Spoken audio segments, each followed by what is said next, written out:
আল্লাহ সুবহানাহু ওয়া তাআলা একজন ন্যায়পরায়ণ শাসক কেন আমাদের কাছে পাঠায় না, ওই তখনকার ঘটনা এটা। কিন্তু তার আগে আপনার জীবন অতিষ্ঠ হয়ে যাবে। বলা হয়েছে দাজ্জাল আসার আগের যে সময়টা হবে কয়েক বছর বৃষ্টি বন্ধ হয়ে যাবে, কয়েক বছর তারপরের দুর্ভিক্ষ শুরু হয়ে যাবে, খাদ্যের ঘাটতি দেখা দেবে। দাজ্জালকে মানুষ এমনিতে গ্রহণ করে নেবে না। দাজ্জাল তো আসবে একটা পীরের ভেষে, ও তো আল্লাহর ওলি। দাজ্জাল কি আছে? রাসূল সাল্লাল্লাহু আলাইহি ওয়াসাল্লাম দুই ব্যক্তিকে তাওয়াফ করতে দেখেছেন। প্রথম ব্যক্তি, দ্বিতীয় ব্যক্তি। বলছে প্রথম ব্যক্তিটাকে, যার শরীরে ঘাম ঝরতেছে, একটু লম্বা চুল, গিরিটা উঁচা, তখন বলতেছে এটা হচ্ছে ঈসা মাসিহ। বলছে পরে যে তাওয়াফ করতে দেখলেন, বলছে এটাকে, বলছে এটা মাসিহুদ দাজ্জাল, এ কোকড়ানো চুল, এটা হচ্ছে দাজ্জাল। তাহলে কাফের কি তাওয়াফ করে? ও মুসলিম রূপে আসবে, আল্লাহর ওলি রূপে আসবে, বলবে যে আমি আল্লাহ, নিজে ডাইরেক্ট আল্লাহ দাবি করবে।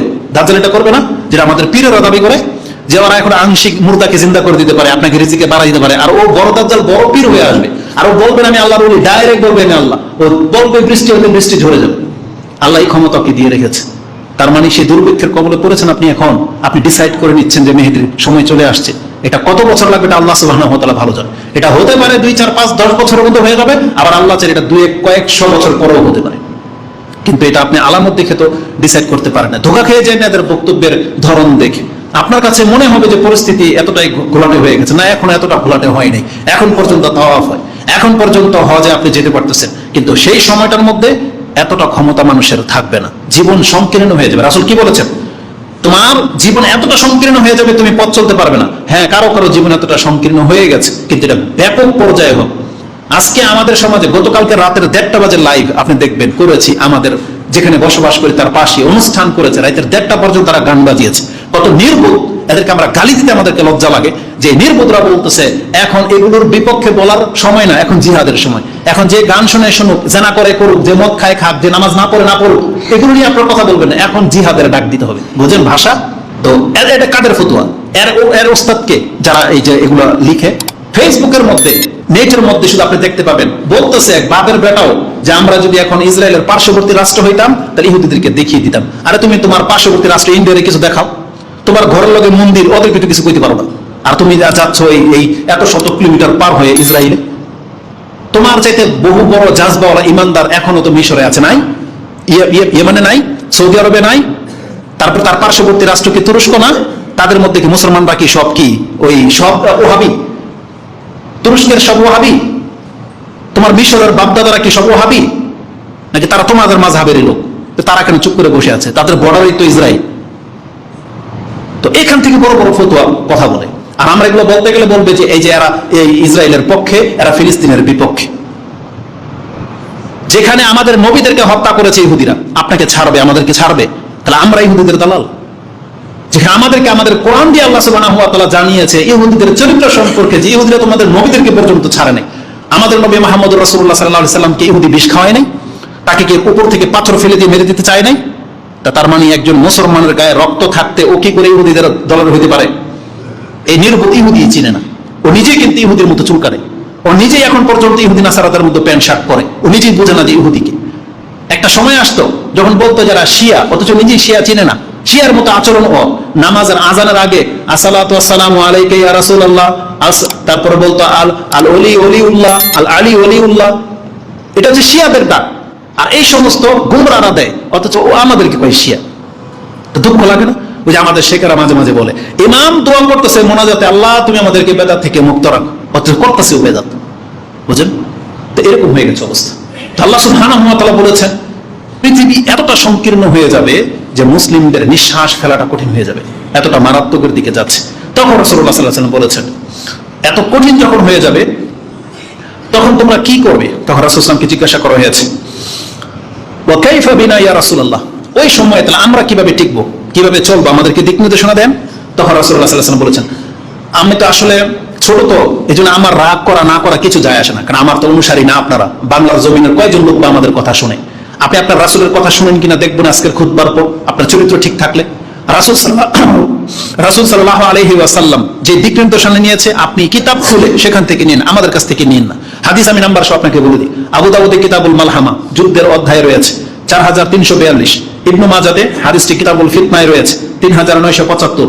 রাসূল সাল্লাল্লাহু আলাইহি সাল্লাম বলেছেন ফিতনার সময় তোমরা কিভাবে চলবে?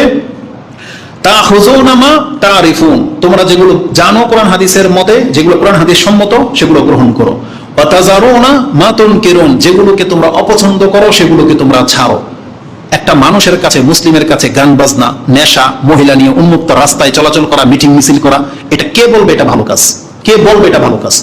রাসূল বলেছে যেটাকে তোমরা মন্দ হিসেবে জানো, ইসলামে নাজায়েজ হিসেবে জানো, সেগুলোকে ছাড়ো, সেখান থেকে বাঁচো, এটা বলে দেওয়া হয়েছে।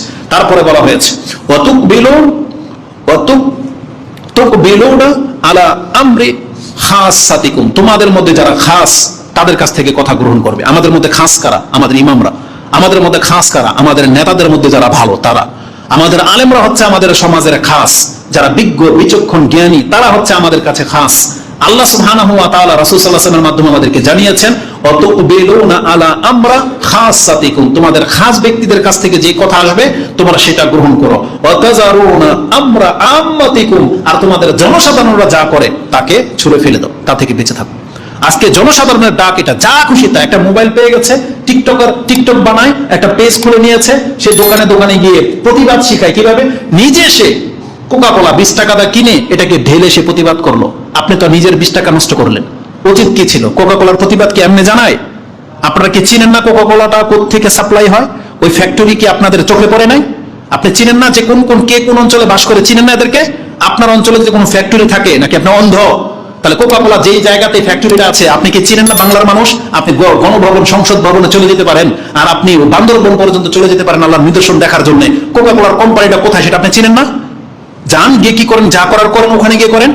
ওই মালিক কি নির্বোধ? ওই মালিক কি ইহুদি নাসারাদের দালাল? কোকা-কোলার যে ব্যক্তি কোম্পানি খুলেছে ও কি মুসলমানের বাচ্চা না? ও দেখে না পৃথিবীতে কি হচ্ছে? ওর যদি গায়ের মধ্যে মুসলিমের রক্ত থেকে থাকে, ও তো আপনাদের মাযহাবের লোক, তাহলে কোকা-কোলা কোম্পানি বন্ধ কেন করে দেয় না? ওর ইমানের এটা জাগে না কেন যে আমার এই টাকার দরকার নাই? আমরা তো সৌদি আরবে প্রকাশ্য দেখেছি, ডেনমার্কে যখন রাসূল সাল্লাল্লাহু আলাইহি ওয়াসাল্লামকে ব্যঙ্গচিত্র অঙ্কন করলো, আমাদের ইসলামিক কালচারাল সেন্টারের দৃশ্য যেটা আমরা দেখেছি, এক সৌদি, সে ওই যে একটা জুস আছে যেটা সানটপ ডেনমার্কের ছিল, এনে জানতো না, বা হয়তো জানতো, ভালো একটা ব্র্যান্ড, সেজন্য খাওয়াইতো। তাদের দৃশ্য যদি দেখতেন আপনি, সাধারণ দোকানদারদের না, ইম্পোর্টার যিনি, তার পুরো স্টোরকে খালি করে ফেলে দিয়েছে, পুরো কন্টেনার ঢেলে দিয়েছে। ব্যস্তাম না আমি, এটা না ইমান? আমরা তো এটা সচক্ষে দেখি, আপনাদের চোখে পড়ে না? তাহলে আপনার বাংলাদেশের মুসলিমরা যারা কোকা-কোলার বিজনেস ডিলার, ওরা এটা বন্ধ কেন করে না? আর না পারলে আপনি দোকানদারকে কেন গিয়ে ওই ইম্পোর্টারকে ধরেন, সাপ্লাইদেরকে ধরেন। এইটাকে প্রতিবাদ বলে যা আপনি নিজের টাকা দিয়ে কিনে নিজের টাকায় নষ্ট করবেন? কেন এটা করবেন আপনি? আবার আরেকটা নির্বোধ কি বলবো এদেরকে, কোকা-কোলার প্রতিবাদ জানাইতে গিয়া সে ওই যে দেশীয় পণ্য যেটা ওটা প্রমোট করতেছে, যে ওই যে আকিস কোম্পানির, বীরের কোম্পানির কি ওই যে মৌজু, তারপরে ফ্রেশ কোম্পানির যেটা আছে ফ্রেশ কোলা, এটার বদলে এটা খান। খাইতে হবে কেন? বয়কট করেন এগুলোকে। কারণ এরাও তো ইসলামের অনেক সময় নাজায়েজ কাজে লিপ্ত হয়, এরাও তো প্রমোট করে, গান বাজনার টাকা দেয়, নায়ক নায়িকাদের ক্ষেত্রে এরা, প্লেয়ারদের ক্ষেত্রে এরা চালায়। তাহলে শুধু খালি ইহুদি নাসারায় দোষ করলে দোষ, আপনার দোষ করলে দোষ না। যারা ইসলামের খেলাফ যাবে তাদেরটাই তো বয়কট করা উচিত ছিল। তার মানে বলবেন তাহলে আমরা খাবো কি? দুঃখ লাগে কি জানেন? যখনই কোনো কাফেরদের কোনো আচরণে বয়কটের ডাক আসে, যে প্রোডাক্টের ছবিগুলো দেওয়া হয়, আশ্চর্য লাগে। তাহলে আমরা মুসলিমরা ফ্রি ফায়ার, পাবজি, ক্রিকেট খেলা ছাড়া আর জীবনে করলাম বাকি? এগুলো সব যদি ইহুদি নাসারাদের প্রোডাক্ট হয়, তাহলে আমাদের মুসলমানরা কি করে? আপনি কি করবেন বলেন? আপনার জীবন মাথা থেকে পা পর্যন্ত যা ব্যবহার করেন আর যা খান, সবই ইহুদি নাসারাদের বানানো, সবই। তাহলে এটাকে যখন প্রতিবাদের আসে তখন কেন মাথায় আসে? তার বিকল্প কেন আমাদের মুসলিম রাষ্ট্রগুলোতে কোনো ব্যবস্থা নেয় না? কেন তারা শুধু খালি ইহুদি নাসারাদের উপরে ওই রং তামসার মধ্যে লিপ্ত? ওরা কেন এগুলো করে, আপনারা কেন করতে পারেন না? তাহলে আমরা বলবে যে এরা সুবিধাবাদী, এরা এখন ওই যে জিহাদে যেতে চায় না, আমরা নাকি জিহাদের কথা বলি না, অথচ এরা সব কিন্তু এগুলোর মধ্যে লিপ্ত। এদের বক্তব্য ঘাটেন দেখতে পাবেন, এরাই তো কোকা-কোলা খায়, এরাই তো এটাকে প্রমোট করবে। কয়েকদিন আগে তো এদের বক্তাই বলেছে কিনলে কিনবেন পানি, কোকা-কোলা কোম্পানির ভালো ব্র্যান্ডের পানি, এরাই তো বক্তব্য দিয়েছে। আল্লাহ এদেরকে হেদায়েত করুক। তা আল্লাহ সুবহানাহু ওয়া তাআলা আমাদেরকে যে দিক নির্দেশনা দিয়েছে, রাসূল বলেছেন কি, ওয়াতাযারুনা আমরা আম্মাতিকুম, জনসাধারণ যা করে তা থেকে বেঁচে থাকো।